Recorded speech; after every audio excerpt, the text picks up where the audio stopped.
Welcome to White Guys for Kamala. I'm John Ennis. This is my co-host Morley. Our guest this week is Andy Richter, who you know, of course, from the classic Cabin Boy.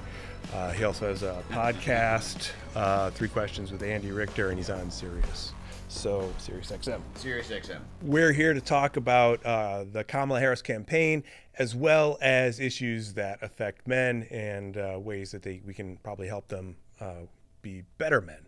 So, for instance, one of the things that I think men have a lot of problems with, that I'll open up to you guys, is being able to admit when you're wrong. I think that leads to a lot of guys, going down, fighting to deny ever being wrong with anything, and doubling down and staying in the slow lane of traffic just to prove they're right.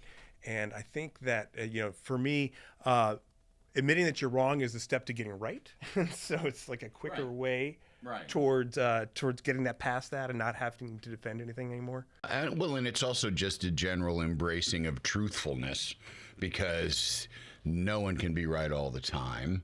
And, especially in parenting, one of the biggest things that I think is a gift you can give your children is is to apologize to them when you're wrong, when you make a mistake, or, if you get too crabby, or if you make them do something that you have second thoughts about. I mean, that's called being healthy. Well, yeah, and that's a good father example that I think a lot of us didn't necessarily grow up with. Fathers don't want to admit that they're wrong, and then they'll silent treatment it out, or they'll walk out of the room or something. And I think they think they're doing you a favor by, teaching you how to submit. It's okay, if that's what you want to do, but I don't think it's particularly useful. I also think people, they have a hard time admitting they're wrong about things, because it's a house of cards when you're not if you aren't really self-examined, and you're kind of got a lot of neuroses that you're kind of shoving in a box and putting away and ignore and saying they're not there, it makes the whole lattice work of your existence pretty fragile. So if you start admitting I was wrong about that, and it's that's similar to all these other things in my life, I guess I'm all wrong about those, and then pretty soon I think somebody that doesn't have a firm footing thinks, well, my whole life is a lie. That's a thing. And a mistake. Yeah. Well, and you see it, obviously, the more entitled a person becomes and the more they start buying their own hype, I think the harder it becomes for them to accept anything. And certainly someone like Donald Trump has spent his entire life surrounding him with people who will tell him that even when he's wrong, he was actually the most rightest of all, kind of a thing. And it's fascinating to me, certainly when you see this in politics, this idea that it being such a liability to ever apologize or admit you were wrong, because no one is ever going to not weaponize that, and not say that well, he admitted he didn't do the right thing here, so that makes him, an ineffective politician or whatever, or her, And for me, I feel wouldn't it be so refreshing to hear more from our politicians I thought this, but I was wrong, and certainly we've seen that, I think, in a few cases historically, whether it was someone like Biden, obviously a history throughout the Senate. I mean, I remember him saying I was wrong about how he handled the Anita Hill situation, and to me, I feel that doesn't have to be a liability. Certainly our enemies in that, politically can use it, but isn't it wonderful to think, oh, wow, we can be wrong, and we can recognize that as people we evolve, we change, our ideas morph, how we hope to accomplish those ideas morph. And I think that to me is a really respectable thing and an honorable thing. Yeah. Yeah, and I think especially for leaders or, rock stars, when people or celebrities, when they get in trouble with something, I think it's very easy to be I was wrong about that. Don't do that. Take it from me. Yeah. Let this be a lesson for you that I had to go through. Right. And then it's not something that you're having to defend or deny or argue with other people about. And so I think something a lot of men could benefit from is that kind of humility. And I think when there's a lot of contradictions, but admitting you're wrong makes you look a little bit stronger and more confident. It gives you an authority because you've actually experienced it. Certainly the idea of like someone, say, who's struggled with drug addiction or something like that, being able to say like, I struggled with these things, and that gives them some kind of an authority on it that other people don't necessarily have. And I think that, I mean, I can speak from, I remember in, coming up to 2016, trying to, assuage my wife's concerns, be like, he won't win, don't worry. And there's that moment, I think, afterwards where you're like, okay, so I was wrong, and I could be wrong again. And and I think especially as white men, we become very good at sort of believing we know how this whole situation works because it's sort of so been built to kind of prop that concept up, certainly historically. To feel like, well, we kind of got this all things figured out, And to that point, about, the night that Trump won and that surprise, I can say that, being right is often could be, for me, overrated, because the night he won, I was like, he's not going to give it back. He's not going to want to give it back. And that's what's going to happen. And then, come January 6th, Ivanka's like rushing to the Oval Office being like, oh my gosh, what's happening? And Don Jr.'s like, oh, I didn't think he'd do all that. And I believed him. And I was like, how did you not know? Like, I knew that he was not going to give that. And that's your own dad. Right. And like, I wish I was wrong, I'm glad I was wrong about replacing Joe Biden and that we actually have a really exciting movement right now, that never happens. I'm never pleasantly surprised in that sense. So. I do think, though, it's not just on the person that's not, I mean, to be fair and to be sort of holistic about it, there's a lot of people that don't want to hear somebody in power say they were wrong. I think it's hard. Politicians don't say they're wrong because there's no politicians that aren't in possession of a larger than normal ego. It's a very ego-driven sort of job. To even want to do it, you got to have, as your favorite politician is on some level an egomaniac. Oh, yeah. Absolutely. So I think that lots of people, lots of them, they won't admit they're wrong because they're egomaniacs, but there also is like, nobody wants to hear a politician say I made a mistake, because it's sort of, I think that they think of it in terms of like, if you were on a plane in the sky and the pilot came on and said, guys, I made a mistake. Like, you don't want him to make mistakes. And I think that that's a good point. They imbue so much importance into the people that run things that they're like, I don't want to hear that you messed up. I picked you for your perfection, So we also have to be open to hearing that people made mistakes. That's and a good that point. They own them. Yeah. And so speaking of owning them, here is questions for Andy. First of all, while you're here, you were able to do a sit-down interview with Kamala Harris. It was a surprise opportunity.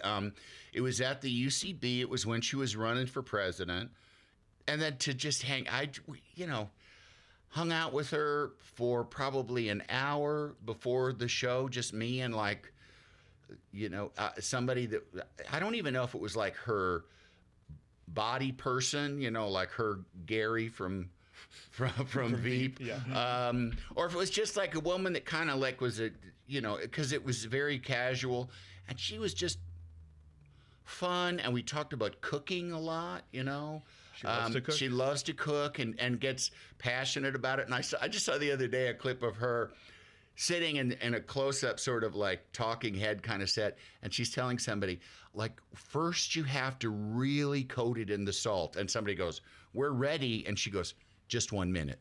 And then after you get the salt, like she was like, this can wait. I have to finish talking about this recipe, And then I interviewed her, and she was charming and wonderful. And, I really like her a lot. I always did. I always have. And I didn't know what to think. I was before she announced, or before the whole thing happened, Biden dropping out, I just was, I was basically going, la, la, la, la, la. I didn't want to think about it. I wasn't watching anything. during the debate, I had said, I got to go. And I just went to the hardware store and went and bought groceries just because I couldn't sit there. And it's been such a 180, and I'm so grateful. And I'm so grateful to how the campaign is being handled, because it's being handled in what seems to be a very poised, sensible way. Without, it doesn't seem like the first, like the front, the bow of the ship is, minimizing danger. It's just like, no, just like a normal expression of a normal person, like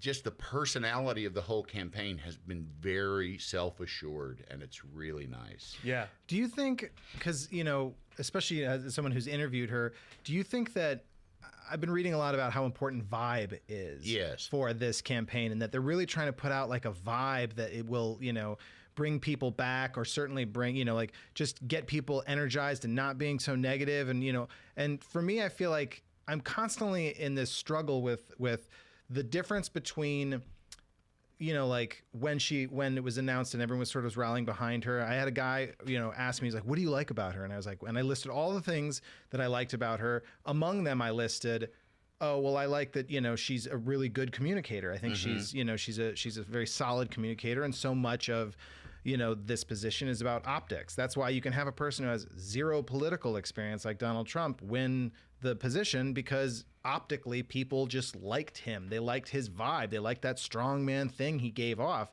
which repulsed so many of us, but to so many was really enticing. And so for me, I feel like I'm like, well, she's got the vibe of like a young, like Barack, like I love that about her. And I love that she's so good at like communicating, and she's attractive, and she's all these things about her that, and the response to that was like, oh, so you just like that she's like a woman and she's like good looking. And I was like, no, I mean, I listed all those other things. This is part of it. It's a whole package, So for me, I guess I get kind of conflicted about like how much I should care about the fact that she speaks well in front of people and is attractive and is like strong, like all these things. And, in those moments, I'm like, well, policy is what matters most, policy. But then you get the other side of that, and you're like, yeah, I think that a lot of what the biggest liabilities that Joe Biden had were he wasn't as strong a communicator. Yeah. Yeah. And as much as we'd like to think it's all policy, like the older I get, the less it seems like that matters to everybody else. I don't think policy matters to that much other people. Ronald Reagan, everybody, he seemed nice.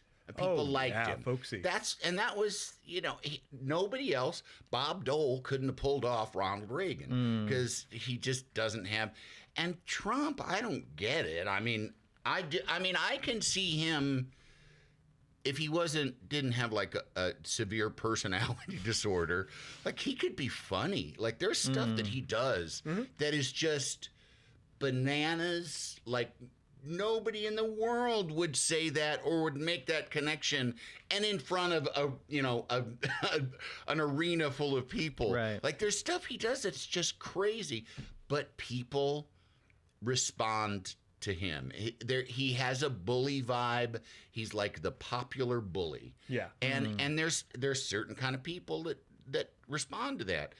That's never not going to be a part of it. Right. We're never going to have like a big, fat, ugly president. Right. We just are not. Yeah. We are not gonna. And that's like, so to say she's telegenic, which is basically it. It's like, well, that's good. It's like that matters a lot. Yeah. That counts for a lot. Yeah. It's like you I'm always looking for metaphors, but there's this house that you want to buy, and it's like, and it's a beautiful color. Oh, you're just buying the house because you like the shade that it's like, no, I like the house, but this does have curb appeal. And that's what all of this sort of, it's a TV game, and it is a lot of storytelling, and that's what people want.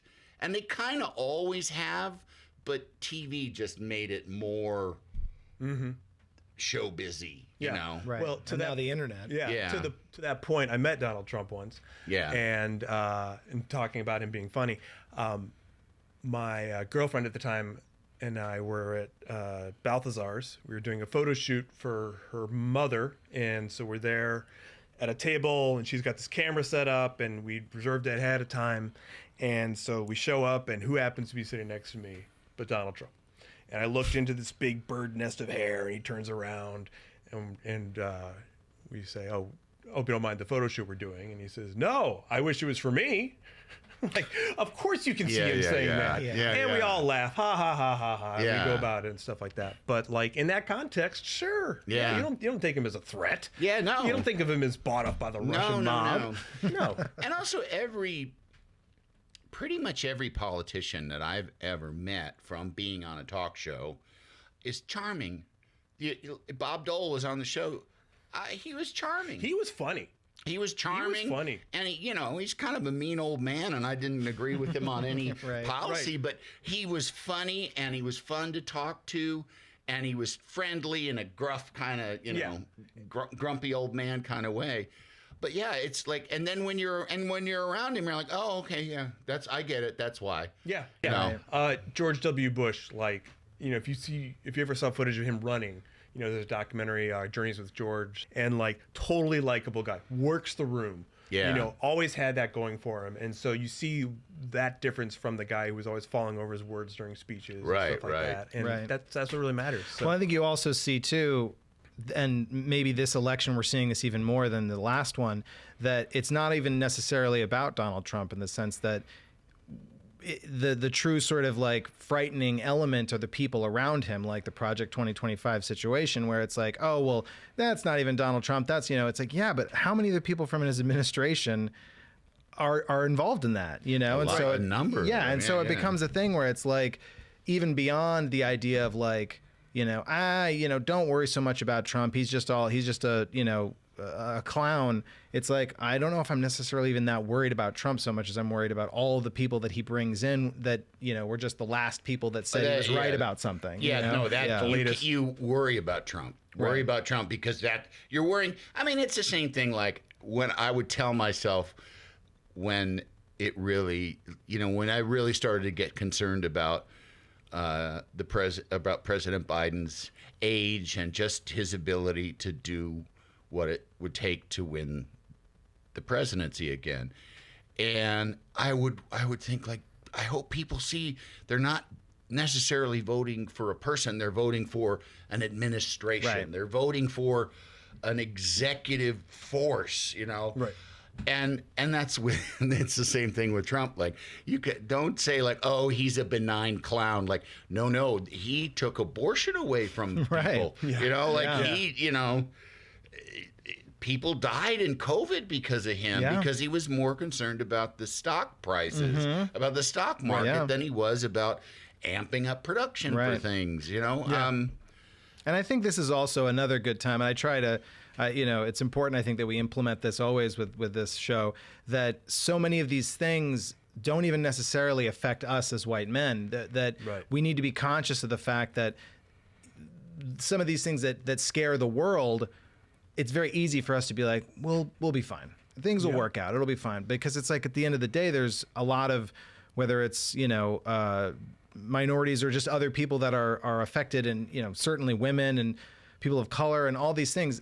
Those are the people that I think there needs to be an acknowledgement of like, these things that will become, put into effect are not necessarily even something that I'm that worried about, but it is our job, I think, recognizing that we are a huge demographic that makes these choices, that we need to acknowledge all of the people that will be affected, certainly more than us. Right. And I think, going back to our earlier point, when you talk about the people around Trump and supporting him, a lot of them just don't want to admit that they're wrong. They don't want to admit that, after his last press conference, it's clear that he's sundowning, that he can't tell reality from fantasy anymore. It's that he can't speak without making outrageous lies, and he's talking about helicopter accidents that didn't happen. Yeah. And so that's a lot of what they're doubling down on, is like, well, I don't care. I'm still going to look up for something and try to find some minutia. He's been doing that since the beginning. He's been saying like, they're stealing our jars and cars. I meant both. I meant both jars and cars, like not just he does. That's another like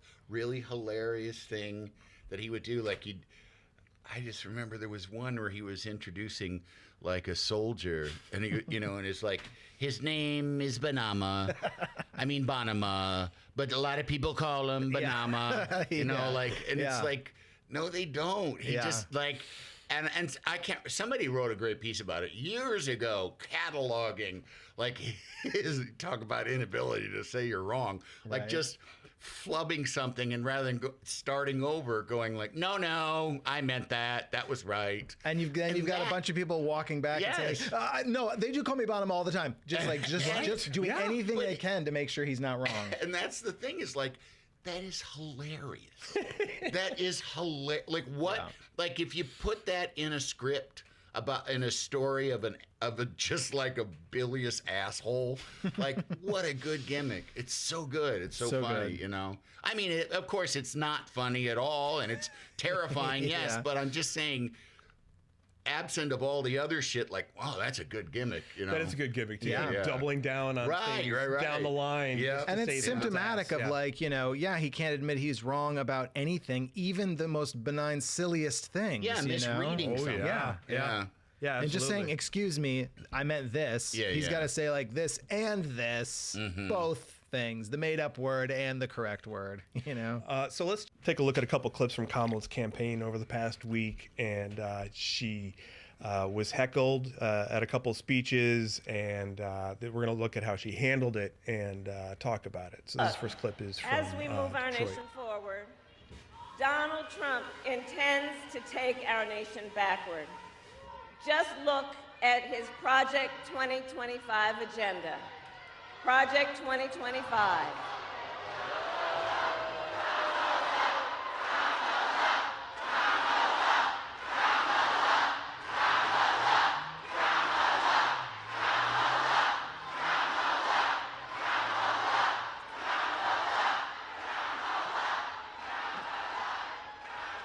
And please do check out Project 2025, because I'm telling you, it is a plan.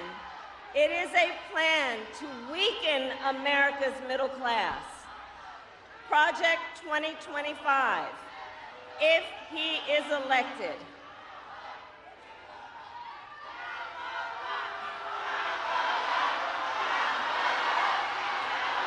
It's all good.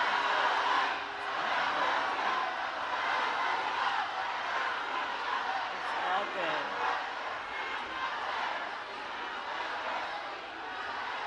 I'm here because we believe in democracy. Everyone's voice matters, but I am speaking now.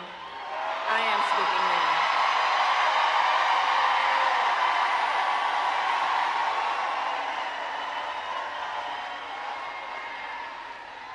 So Project 2025. Look, if he is elected, Donald Trump intends to give tax breaks to billionaires and big corporations. He intends to cut Social Security and Medicare. He intends to surrender our fight against the climate crisis, and he intends to end the Affordable Care Act. You know what? If you want Donald Trump to win, then say that, otherwise I'm speaking.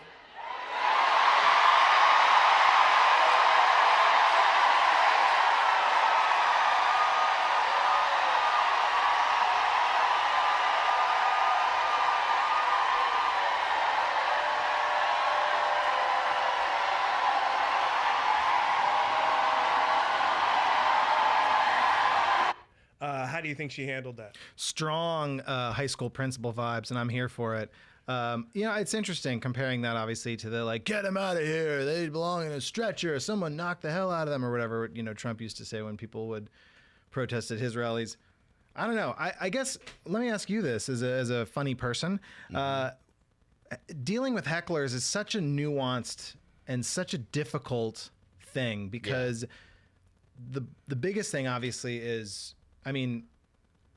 figuring out a way around it without losing your cool, without and all that stuff. It's so hard to win. There's like a million ways to lose and one way to succeed in that situation. I don't know. What do you think is the best way for a comedian or any funny person to kind of rise above that? Yeah, I mean, well, I'm not a stand-up, so I haven't had to deal with a lot of hecklers. I mean, when we did improv shows, there used to be people that wouldn't shut up, basically, and and then within the moment, you try and find a funny way to shut them down. And once you get a whole room of people turned against them, and you get a big laugh, that usually does the trick. And if they keep going, then you throw them out. You know, it's funny because that clip, I only saw the tail end of that clip, and the first part, but I saw them separate from each other, so I'd never seen the build. And she really does, because there's there's a smile at the beginning, and there's no smile at the end. And I think that, I mean, I just see somebody that's really poised and really understands what's going on, because she's powering through. And it's not just that she can't power through and continue saying, given the speech she wants to give. She understands nobody can listen, like nobody's listening to what I'm saying. Even if I say all the words right, everyone is just thinking, how am I going to deal with this situation of these people chanting while I'm speaking? And I think that she did a pretty good job. And I think that, and I may be mistaken, but I read that she sort of, in subsequent rallies, had a more understanding, we're working on the situation in Palestine every day, and I mean, but what politicians are supposed to say, right? Yeah, right. She pointed out to them, like, yes, I am working on a ceasefire with Joe Biden, and we want to bring the hostages home. Yeah, and so she's already said that in the previous, right. Like, I'm already for the ceasefire, so she has to say it again, to silence them. I think, it's interesting. I read an article that was about how there's a faction of left-leaning people that are basically kind of afraid of winning. And so there's this idea of if the moment you back a candidate and they've put themselves in a position, and undoubtedly any president will at some point have blood on their hands, or some kind of injustice will be, will go down under their watch, indirectly or directly. And so the idea is, but if I always support a candidate that never actually has a practical way of winning, I never have to be responsible for that. I never have to feel like I was part of the reason that more people died in Palestine. Right. I don't think anybody goes through that logically, but I think that that's an emotionally. I think that's an easily sort of you can project that onto people very easily. Right. Because you look at AOC. She's very practical, very pragmatic. Yeah. And there's a lot of people on the left that don't like her anymore. And right. That's the whole thing. But it's like she's, like so many like progressive politicians, they get closer to power, and they're like, dudes, this is how it works. Like we're not, like, I can't just stomp my feet and say, the most perfect version of what I want the world to be. Right. And people make a bit, they say like, well, that's incrementalism. And it's like, Yeah, I think, and to your point about AOC, what I think about when I see this clip is, as we get older, we worry about, becoming more conservative or losing sight of our values or something. I become aware of more that my appreciation of what tactics work has changed more than the goals, and so I see how interrupting candidates can backfire. You people can't hear what you're saying; they just think you're being rude. They don't know where you're coming from. Just always being on the outside, and so I think that this becomes one of those issues where, like you're saying, people on the left have that option of, well, the lesser of two evils is still evil, and at the same time, that should really be incumbent upon you to stand up to the greater of the two evils. There's no reason to cop out just because no one's good enough. So, to that point, here's a tweet saying, "Can we bring back Kamala Harris as a cop?" And you'll notice they have a Palestine flag in it. And the Kamala is a cop smear was particularly problematic one. The attack is both sexist and racist. It's sexist because it willfully ignores Kamala Harris's actual titles, which she has earned as district attorney and attorney general. And also, she was never a police officer. So calling her a cop minimizes professional accomplishments, which is par for the course in sexist politics. The attack is also a racist one because it's loaded with the intention specifically to take the anti-blackness, which has been widely documented by police officers, and tie her to it, suggesting she's a traitor to her community. Yeah. And moreover, it appeals to edgelords who somehow think voting for someone who obeys laws is uncool. Yeah. Like, oh, a cop, I'll never vote. I'm against the law, man. Right. I don't want that. Yeah. And those folks actually have another candidate who they can vote for, who's all about breaking the law and owning it. And so, so here's a clip. This is from 2006 when she was a district attorney speaking at the Black State of the Union. That's Tavis Smiley moderating. And she goes off in a way that I think will sort of answer that sort of mistrustful leftist philosophy. The criminal justice system is not working for the African American community. I can tell you as the chief law enforcement officer for a major city in this country that it is not working.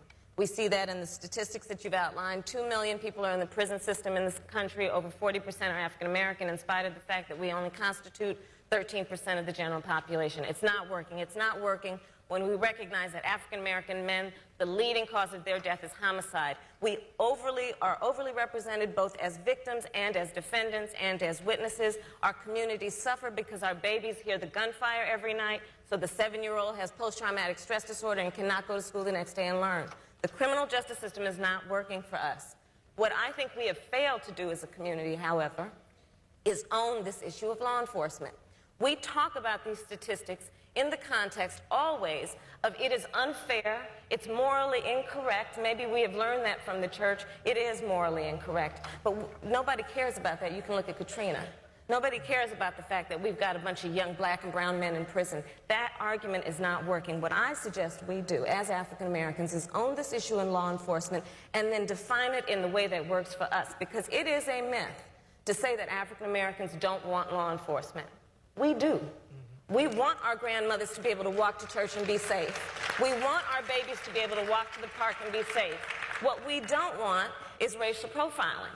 What we don't want is excessive force. That's right. What we don't want is to have our civil liberties and civil rights be stripped. But we do want law enforcement. So let's define it in the way that works for us by saying, I want community policing. I want a police department that works in my neighborhood and in my community that reflects the mores and the culture and respects my grandmother, again, when they walk in to talk to her. I want a system of accountability in the criminal justice system that says law enforcement needs to own crime prevention as much as it talks about long sentences. Because nationally, only 18% of serious crime results in an arrest. So if I, as law enforcement, with my responsibility to keep you safe, only talk about keeping you safe by sending people to prison for a long time, I'm necessarily going to fall short because the vast majority of that crime's not even hitting my system. So if I'm going to keep my promise to you to keep you safe, I better talk with you about what I'm doing in terms of crime prevention, which means recognizing that people coming out of the state prisons, 60% will recidivate if we don't get them in reentry programs, if we don't get them in job training, job readiness, get them in programs that deal with their substance abuse, get them in meaningful housing and employment so they don't recidivate. Not as succinct as saying Kamala's a cop. But man, I hope she brings that fire to the debates, man. Yeah. I wish I could talk like that. Yeah, that was amazing. There's a lot of like really good information and a very cogent flow to it. Mm-hmm. And there's nothing that's, nothing where you don't go like, nah. It's like, it's all right. Like, okay, I think she knows what she's talking about. I think she knows. And so this is an example of the program that she started back on track to prevent recidivism. And this is a news clip from 2007. It's about success, and it's about accountability, not criminality. The brainchild of San Francisco District Attorney Kamala Harris, Back on Track tackles what Harris calls the root of low-level drug crimes: education, poor work skills, and a lack of community commitment. The public-private partnership with Goodwill and a network of local banks, colleges, and businesses transforms lives by giving participants the life skills needed to make it crime-free.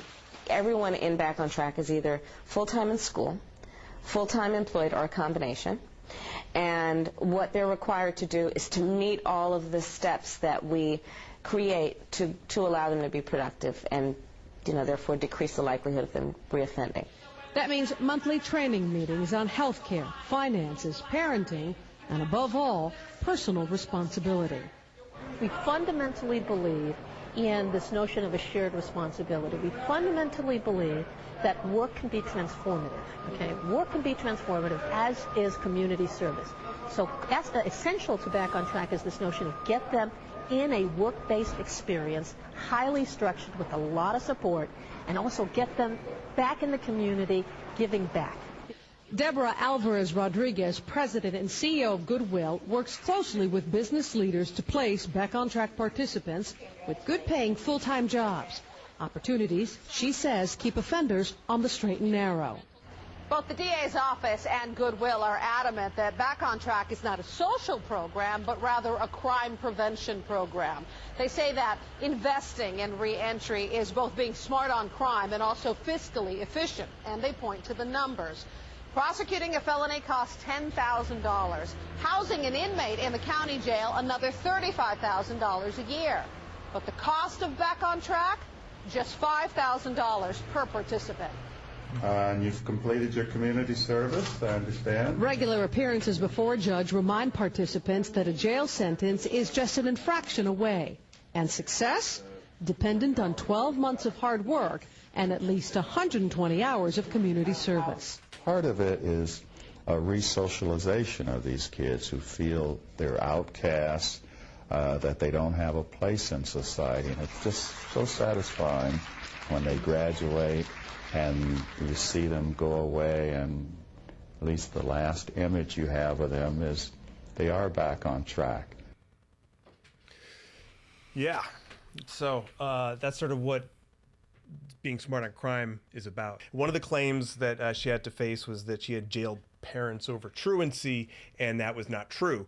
As district attorney, Kamala was a proponent of a law holding parents legally liable if their child missed 10% of school days, and no parents were ever actually jailed by Harris. Now, another district attorney in Orange County used this law in 2013 to prosecute the mother of a girl with sickle cell anemia, Cherie Peoples, who was arrested and perp walked on TV news. So that is often conflated, be like, well, this person was held by the same policy that Kamala was using, so let's just say Kamala jailed parents because you saw that. So here's a video clip of her explaining the program.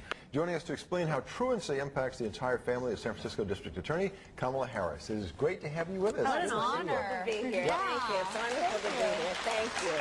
Thank you. Now, may I call you Kamala? Absolutely, you must. You must. Ms. DA?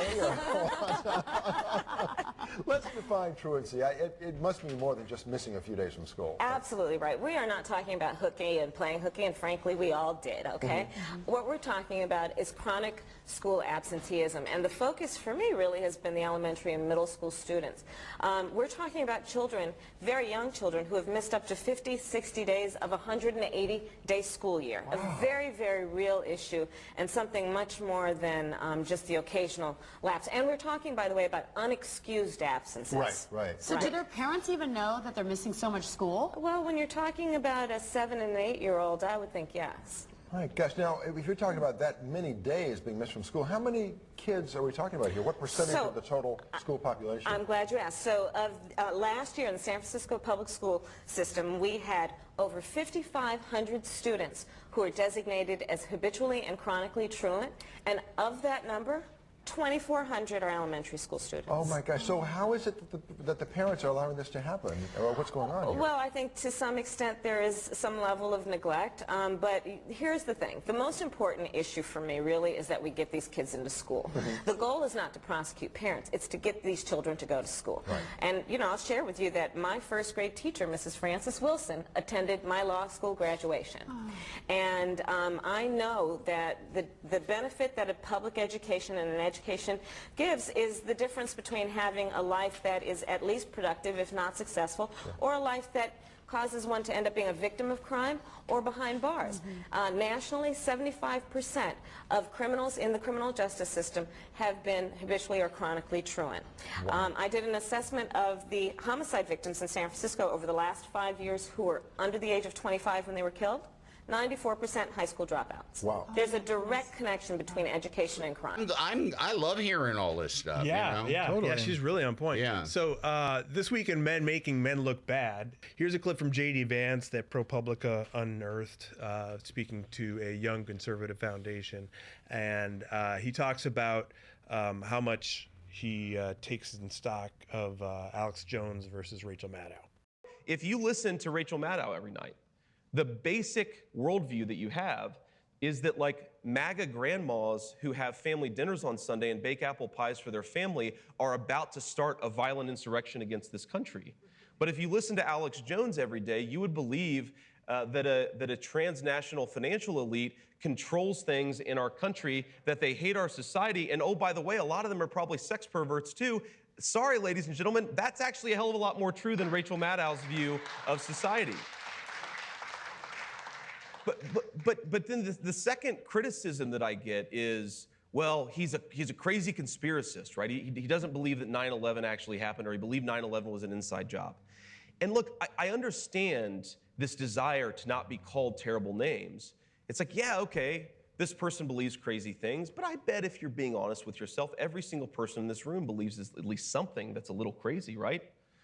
I mean, I believe the devil is real and that he works terrible things in our society. That's a crazy conspiracy theory to a lot of very well-educated people in this country right now.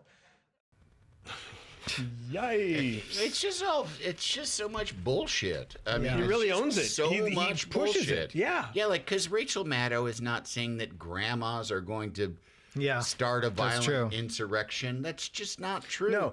And also, I just would ask him, between Rachel Maddow and Alex Jones, which one sells junk supplements? Yeah.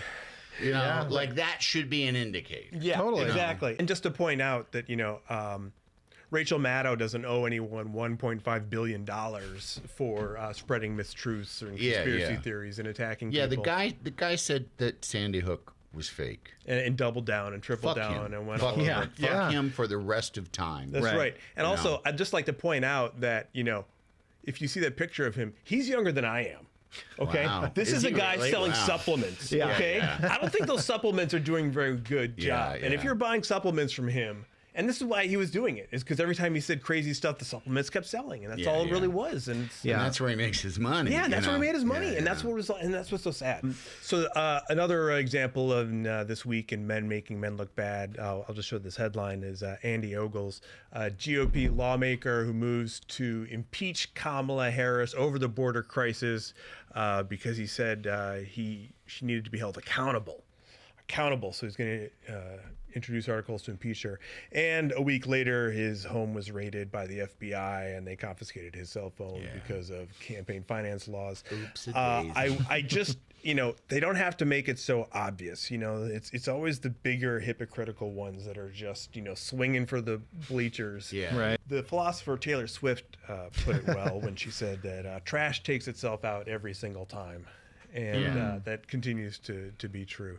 So Fingers crossed. Yeah, right. So going back to what we were talking about before about effective protest and ways that you can appeal to the audience or alienate them. Here's a clip of Kamala Harris in 2019 dealing with a guy.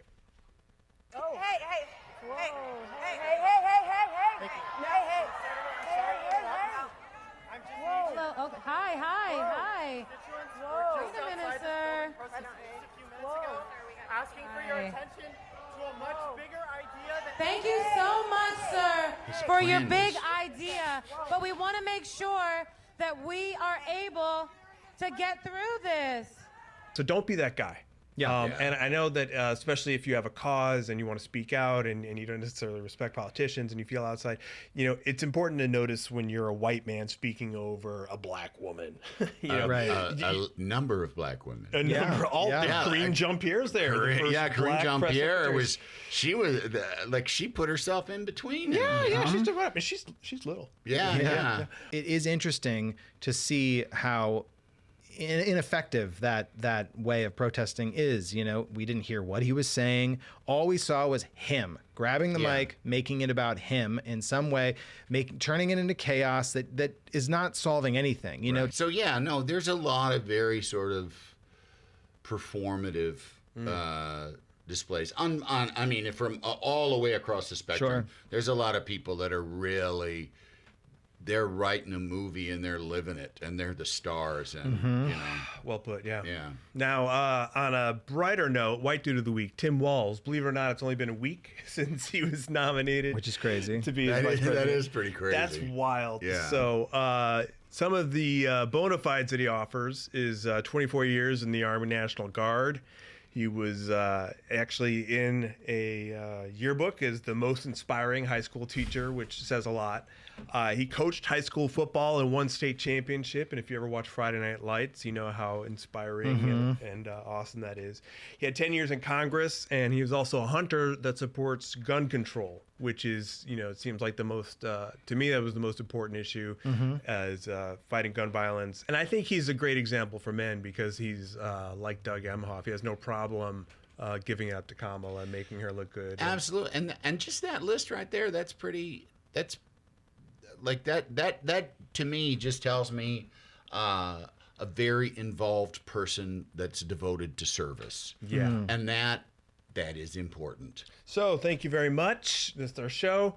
Again, we're White Guys for Kamala, not to be confused with White Dudes for Harris, but you can still donate to White Dudes for Harris at secure.actblue.com/donate/white dudes. Thank you to our guest, Andy Richter. Thanks Thank for having you to me. our crew. And we'll see you again next week. Bye.